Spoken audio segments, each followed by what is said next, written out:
Hello, Carol. You have to join the housewife luncheon this afternoon. I won't take no for an answer. Oh, hi, Helen. Okay, what I want, or shall I say demand that you do is to come over to my place right away. And I mean immediately.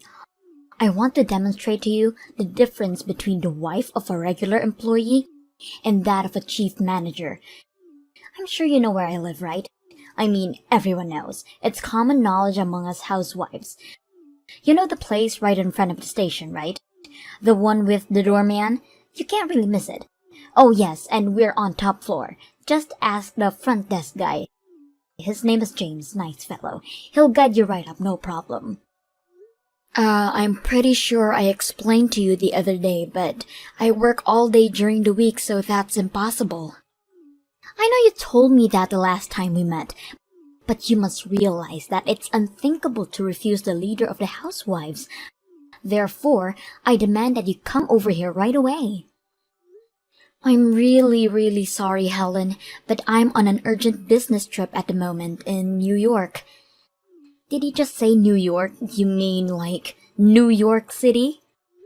Yes, that's right. New York City, the Big Apple, and what's more, but I won't be back until the day after tomorrow. Wait, pardon me? Am I really hearing you correctly? Dear God, it's as if you went on some sort of holiday without my permission. Everyone knows you need my permission to make such trips. I didn't make myself clear, right? I said I'm on a business trip right now in New York. But New York is a tourist destination. You know, the Empire State Building, the Statue of Liberty, that's where tourists go. So people don't go there for business. You really shouldn't use your business position to take a tourist vacation to the city. That is really a no-no. Tourist vacation? That's right, a tourist vacation. And besides, what's a penniless housewife like yourself taking a holiday anyways?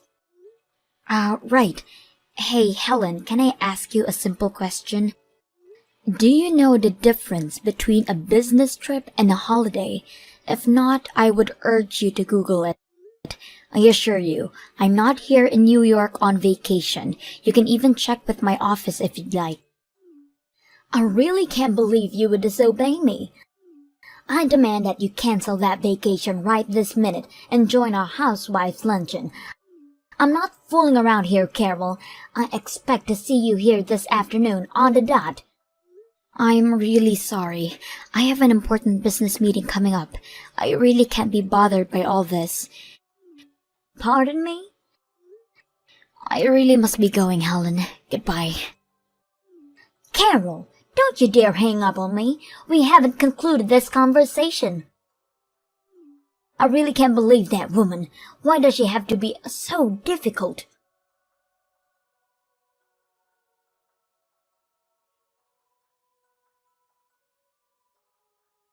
Hello, Carol. A few days ago, you said that you work during the week, so you're not able to attend the housewives' luncheon, isn't that right? So I thought what you said, and I decided to hold it on Saturday. What do you say? This Saturday? Well, I have to work in the morning, but I'm available in the afternoon. Oh, well, that's a bit of surprise. You seem quite compliant. I may be not able to attend every single luncheon, and I really don't want to keep refusing. It would not be fair to you, so I think I can make time to attend this Saturday. Well, that's so considerate of you, but you have 2 days off a week, and all you can muster is a little time off Saturday afternoon? I can understand that you have work and all, but I suppose you don't have much money and you need to work as much as you can provide for your family. Yes, well, I can definitely sympathize with your plight. Yes, well, the client I'm currently dealing with has Sunday and Monday as their days off, so that's why people dealing with this client and the project we are setting up to have meeting on our days off sometimes. I see, but not really. I'm a simple housewife, so, I don't really know about such matters. As I recall, your husband is the sales manager for D Corporation, is that right? Oh, I see you did your homework. Yes, that's right. As a matter of fact, we've been doing business with your company for a little while now. Hold on a second. My husband's company does business with yours? Is that what you're saying? Really? Now that's good to hear. Okay, if that's the case, this changes everything. For the next luncheon, I really must organize an extravagant luncheon for you then. Right. I look forward to it.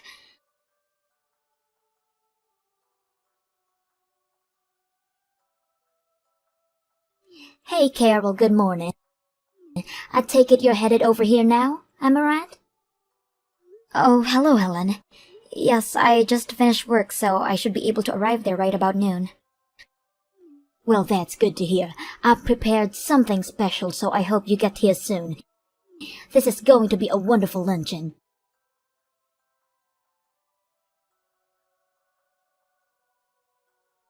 Oh my, Carol, are you seeing this? I can't believe that you suddenly left just because I accidentally spilled coffee on you. And anyhow, the coffee wasn't that hot. It's not as if you got burned or anything.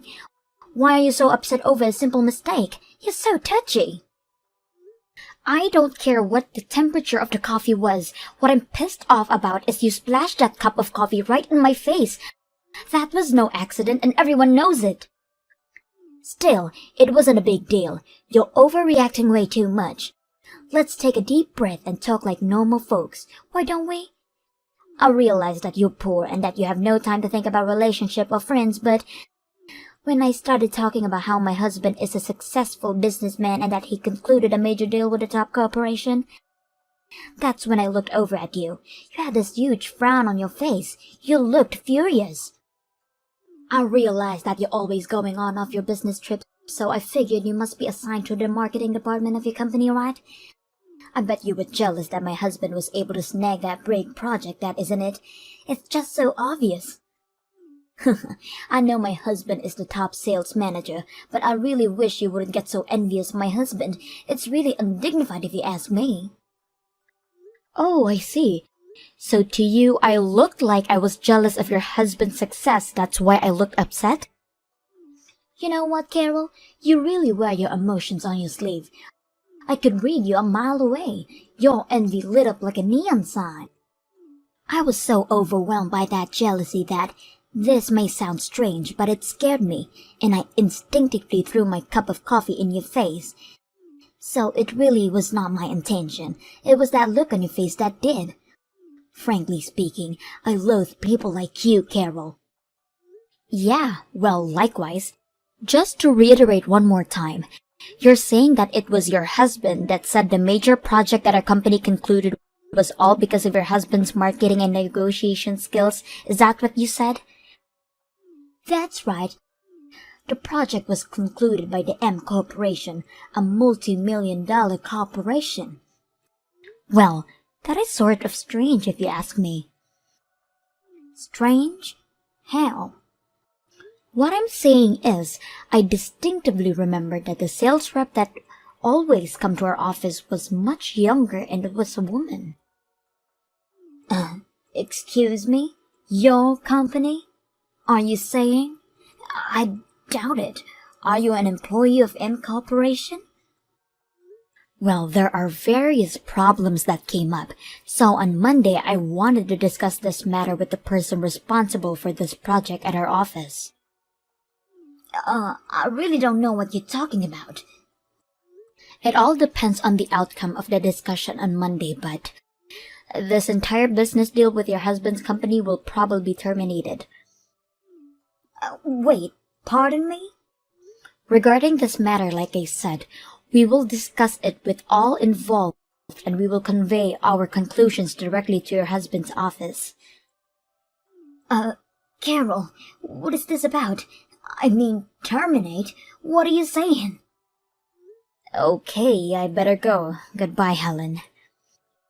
Carol, pick up! I want you to do something about this right now.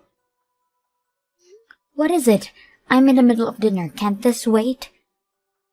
My husband says he's gonna divorce me. Excuse me? I had to invite you to that luncheon, As a result, my husband's company found out that he took credit for the big project with M Corporation. I was even reprimanded for spilling coffee on you, for God's sake. What do you want me to say?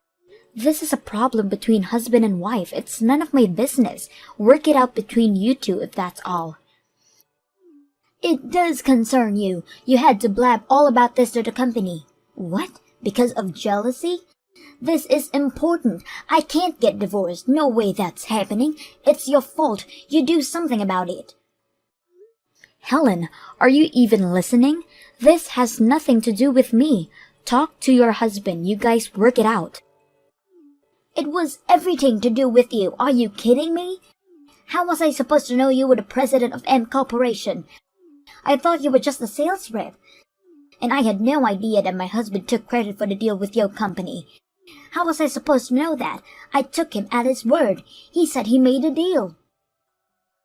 Well, even if you didn't know anything about this, the fact remains that your husband took credit for the deal and was set to get promoted.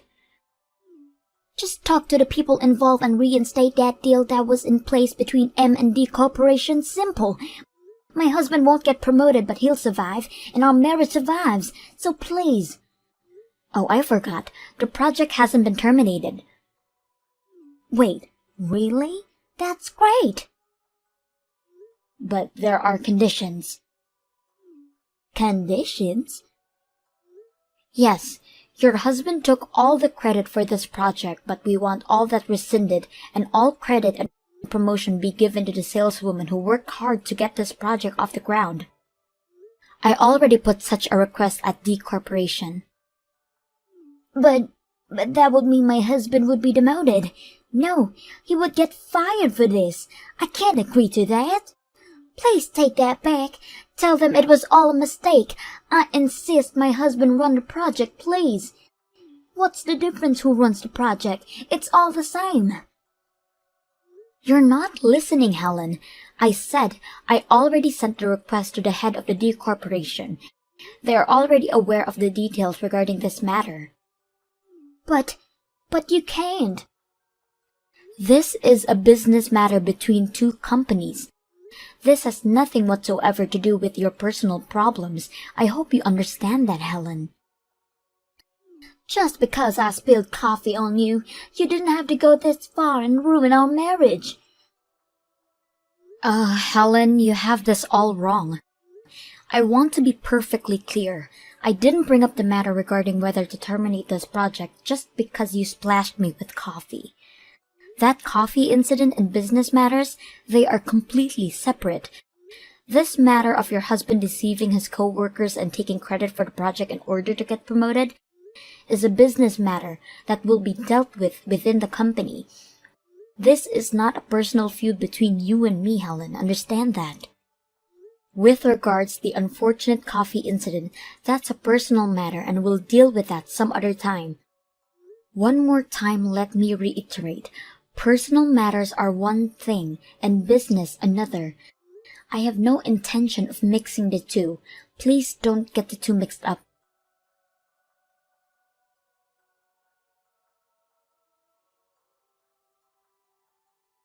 Carol, what is this? You're asking me to pay damages? Why me? What is this? Some kind of sick joke? Good evening, Helen. Did you know that intentionally splashing hot coffee on someone is a crime? It is considered assault. Hold on a second. What are you saying, Carol? Oh, and all that trash talk about me, that I'm some penniless housewife, that I eat cheap junk food? You also spread all kinds of lies about how I was heavily in debt and I borrowed money from shady loan sharks. Oh, and here's the best one, that all my business trips are actually rendezvous with a boyfriend. Apparently, I was having an affair. Seems you were spreading such lies to all the other housewives and who probably spread it to their friends. I'm sure a lot of them believed, and to be honest, it is emotionally quite distressing, not only to me but to my husband and kids. That's what the damages are for. This is going way too far, Carol. How am I supposed to pay for this? My husband will divorce me. I'm in no position to pay such a thing. Getting divorced is more than enough of a penalty. Do you want to make me suffer? Helen, I told you I would take care of personal matters separately, right? Like I said 100 times, person matters are one thing and business another. If you don't agree to pay the compensation, my only remaining choice is to press charges. I can't believe you, Carol. You're living in that tiny apartment, but in actuality you're a company president? What the hell is this all about? If I had known, I would never have made such a silly mistake. I think you got this whole thing mixed up, Helen. If you're talking about that little apartment near my daughter's kindergarten, I bought that place to use as an office. You know, to do remote work when I didn't have time. Excuse me? Remote work? Yes, our company incorporated a system where employees could work remotely. But I didn't want to work at home, so I bought this place near my daughter's kindergarten. It was just more convenient. Our home is way over on the west side, in the Hillsdale neighborhood. Hillsdale? That expensive neighborhood near the golf course? Can we finish up here? I really have a lot to do today. Pardon me? I would rather that we communicate through my lawyer going forward. I really must get going. Goodbye, Helen. Wait, don't go yet. We need to talk about this. To be honest, my husband is also demanding that I pay compensation to him. Please, I beg of you, please don't make me suffer even more. Carol! Carol, are you there? Please answer me.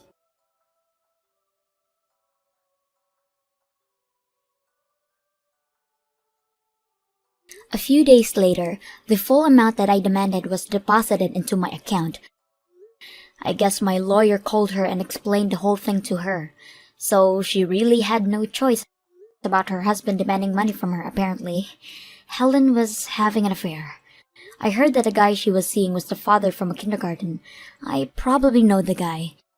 As for her husband, he was forced to resign. Helen obviously couldn't pay for all the damages that was thrust upon her, and ultimately it was her folks that covered the costs. They weren't too happy about it, to say the least. Last I heard, she's working 2 jobs, day in, day out, to pay her debts. What's more, she apparently never worked a day in her life before. I later heard from one of the housewives that she received a line message from her complaining about the long and hard days she has to work. She was evidently sending all the housewives such messages on a regular basis. They got so tired of it that they blocked her from their line apps. Must have been quite an onslaught of messages.